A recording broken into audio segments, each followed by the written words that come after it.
We live in an age of iPhones. Everyone has them. Our families, our friends, our colleagues, our classmates.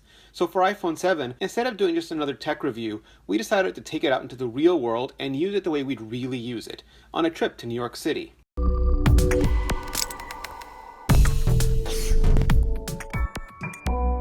iPhone 7 looks a lot like the last couple of iPhones. That's fine. It's an iconic design and one Apple's been refining since before the original shipped. It's their Porsche 911, their Rolex Submariner. Don't stress about it. Enjoy the polish, namely the high gloss polish on the new, very hot jet black, or the new matte black, which is much darker than the old slate or space grays. If you're into the wear and tear Millennium Falcon look the way I am, then go for it. Otherwise, you'll feel better sticking to matte. Second, the headphone jack is gone. And yes, that's a bummer for everyone with 3.5mm headphones they love, but Apple needed more space inside the iPhone for cameras, haptics, battery, so they deleted the oldest, most redundant component they could and drove on into the future. Meanwhile, Apple is easing the transition with stereo speakers. The first one is on the bottom, right where you left it. The second is on the earpiece up top. And just like the iPads Pro, when you rotate your iPhone, the left and right channels rotate with you. There are also Lightning headphones right in the box, and a 3.5mm headphone adapter. If you really love your current headset, slap the adapter on it and keep right on using it.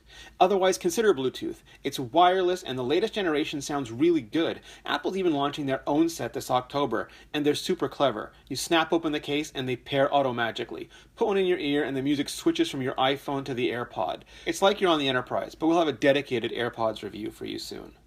We good now? Okay, let's talk about the camera system. Both iPhones now boast optically image stabilized, rear-mounted 12-megapixel f1.8 wide-angle lenses. Those are a lot of numbers that mean basically it can stay open longer in low light and produce better, brighter photos and videos. To prevent any aberration from the increased aperture, Apple added a sixth curved element to the lens assembly. That way it isn't just the center of the image that looks great, it's the whole image. For when you need an extra boost, there's also a quad LED flash now to really light up the dark. I would still avoid it, but it's there if you need it. Both also have new 7-megapixel front-facing cameras. Selfies, like iPhones, are beyond mainstream, and it's great to see Apple paying as much attention to the front optics as they are the back. iPhone 7 Plus continues to get the most love. This year that translates into a second lens. It's also 12 megapixels, but it doesn't have optical image stabilization, and it's a telephoto lens. Apple doesn't just drop two lenses on you and leave you to figure it out on your own though. They fuse them together to provide seamless 2x optical zoom and up to 10x digital zoom. You need more light thanks to the f2.8 aperture, but when you have it, the quality is stellar.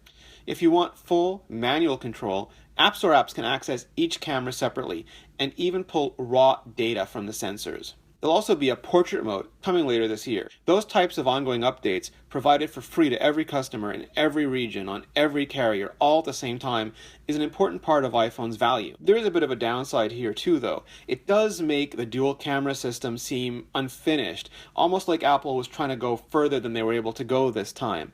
Hopefully that just means there's more to come though. There's something else you don't have to worry about with the iPhone 7. Getting it accidentally wet.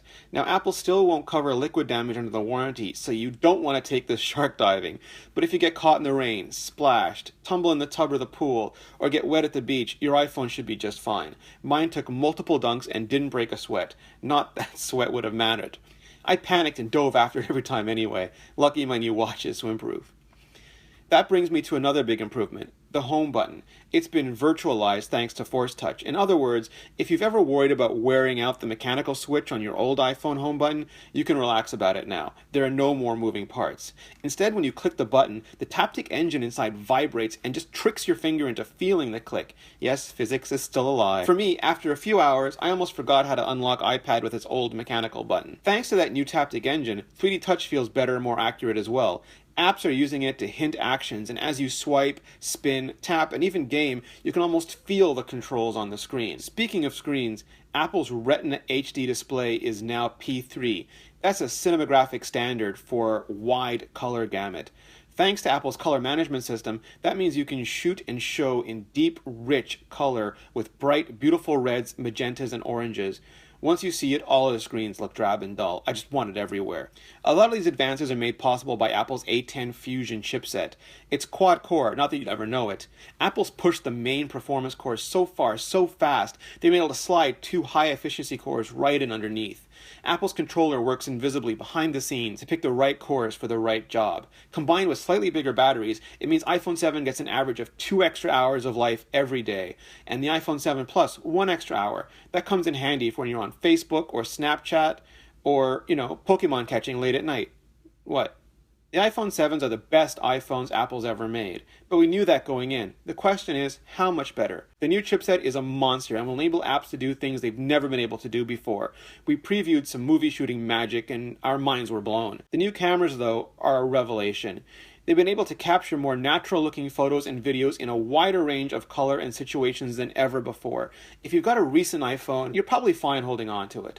Unless you want the new performance, protection, power, and mind-blowing photography, then you'll absolutely want to consider upgrading. If you've never had an iPhone before, iPhone 7 and iOS 10 are a great jumping-on point. Combining the ease of use and accessibility with unmatched customer service and software updates, it's just compelling. iPhone 7 didn't just get us through our trip to New York, it delighted us, and that's exactly what we want from the latest iPhone.